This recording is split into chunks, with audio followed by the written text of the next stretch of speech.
Halo, kita ketemu lagi. Kita lanjut hari ini pelajaran tentang creative writing. Jadi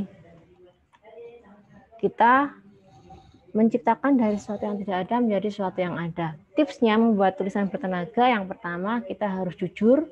Karena dengan jujur kita berarti menyampaikan semua pokok pikiran kita, perasaan kita, pesan-pesan kita, sampai yang paling dalam, sampai yang paling esen, sampai yang paling intisari. Kemudian temukan audio unik, banyak riset, cari tahu dengan sampai dalam segala sesuatu. Ingat pesan kunci, hindari kalimat klise dengan banyak memperbanyak diksi, perkaya kosakata, kemudian gunakan kalimat aktif karena kalimat aktif itu akan mendorong kalimat itu menjadi lebih bertenaga. Gunakan kalimat pendek, jangan terlalu panjang sehingga bikin pembaca menggeh-menggeh alias tidak bisa nafas saat membacanya. Kemudian dia semakin sederhana, itu sebenarnya semakin bertenaga, ya. Kalau misalnya berbunga-bunga tapi tidak ada isinya, itu malah percuma. Kemudian cintai ejaan yang benar, perhatikan logika, perkaya diksi, kosakata, kemudian mainkan indera, kelima indera kita, penglihatan, pendengaran, penciuman, perabaan,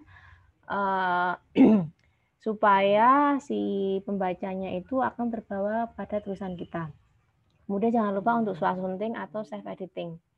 Nah, untuk kita bisa melakukan creative writing, caranya cognition. Jadi kita mempunyai peta pikiran, konsep-konsep apa aja yang akan kita rangkum dalam tulisan kita.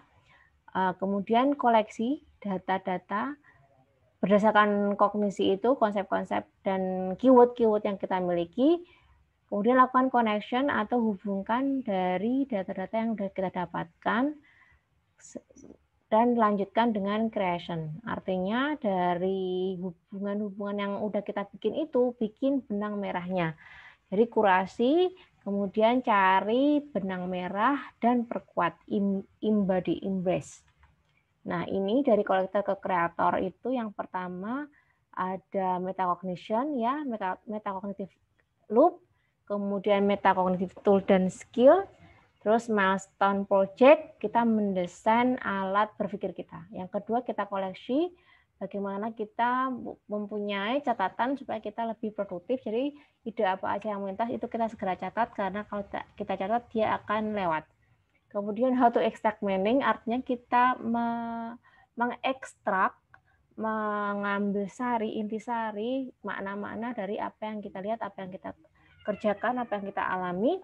Kemudian contextual tagging, hubungkan itu dengan konteksnya. Kemudian milestone project-nya, kita membuat inbox kreativitas. Kemudian koneksinya, kita membuat network pemikiran antar dot, kemudian membuat idea set, artinya ide-ide itu kita gabungkan, membuat mind mapping, peta pikiran. Jadi milestone project-nya kita membuat sebuah garden digital, kebun digital.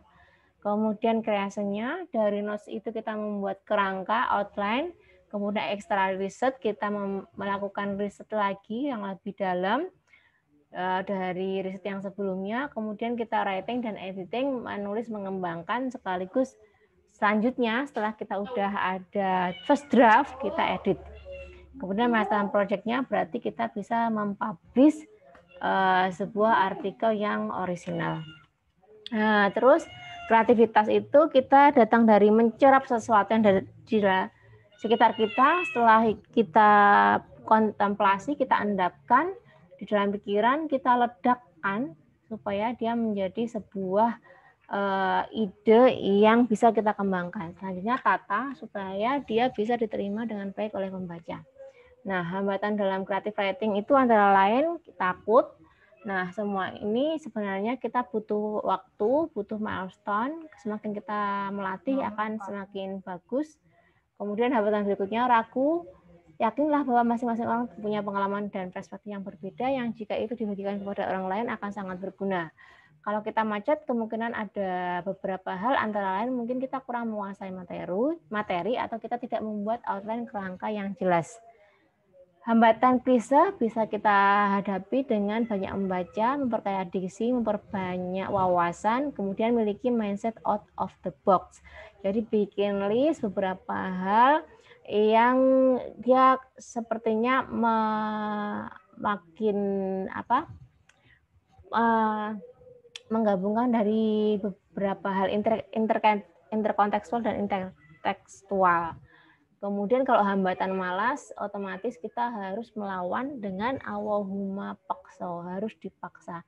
Jadi writing is habit, sediakan waktu di dalam hidup kita ini seharinya, misalnya jam 3 pada tahajud sampai mau subuh, atau sore waktu senggang, atau waktu-waktu di mana otak kita merasa lancar menulis ya. Jadi duduk, diam selama 15-20 menit minimal untuk memaksa diri kita menulis. Kemudian ingat motivasi kita, alasan kita menulis itu apa. Jadi biasanya kalau kita macet, males, itu kalau ada dorongan motivasi kita akan maju lagi.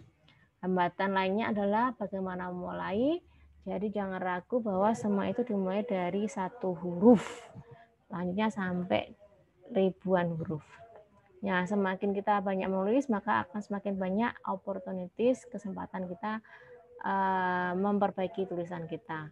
Nah, taking note ini kalau tulisan itu kita tidak wadahi, alias kita biarkan dia lewat, nah dia tidak akan mampu kita serap dengan baik.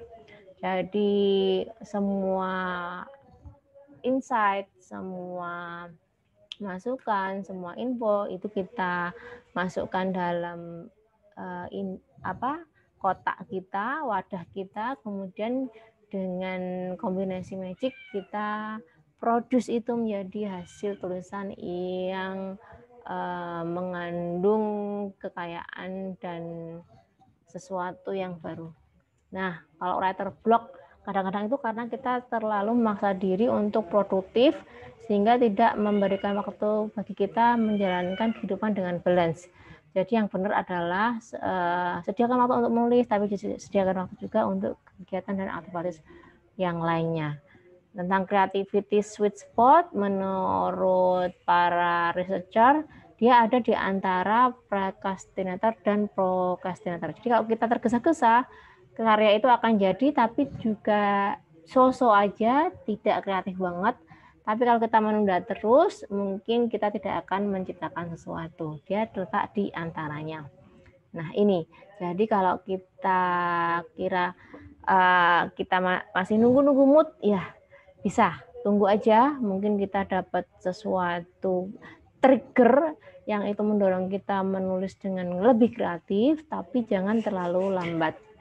Nah, ketika kita menulis, kadang-kadang di awal tuh kita merasa, oh ini tulisanku bagus. Tapi ketika di tengah jalan kita merasa, oh ini tricky, ini crap, wah aduh jelek banget nih. Tapi setelah kita baca ulang, kemudian kita perbaiki, oh ya mungkin ini bagus, sampai akhirnya kita tahu bahwa, oh ini tulisan lumayan. Nah, kalau kata yang kita gunakan biasanya adalah kata-kata yang orang tahu, tapi mereka tidak tahu bagaimana mengatakannya. Itu sweet spot ya. Jadi good writing itu di situ antara word clarity dan word diversity. Nah, ini tadi untuk mengakhiri writer's block kita harus mengumpulkan supply data yang sebanyak mungkin. Kemudian sewaktu-waktu kita ucapkan dengan kalimat yang verbal, talk it out. Nah, dari situ kita biasanya dapat memulai dengan kelimpahan. Gitu ya. Jadi ada mitos menulis bahwa harus sendiri, harus ada sesuatu yang di gua segala macam, itu sebenarnya enggak. Jadi nulis itu bisa kita lakukan di mana aja, kapan aja sebenarnya ya. Tulis aja dengan cepat, kemudian speak them out loud, kemudian gunakan social experience kita, conversation kita untuk mengimprove pikiran kita. Kemudian audience building artinya kita membangun pembaca kita balance antara open dan owned platform. Nah, yang lebih jago lagi kalau kita berhasil membuat personal monopoly. Jadi yang bicara atau menulis tentang topik tersebut hanya kita. Itu butuh waktu yang mungkin agak lama. Itu yang bisa kita bahas kali ini. Nanti kita lanjut di pertemuan berikutnya. Oke.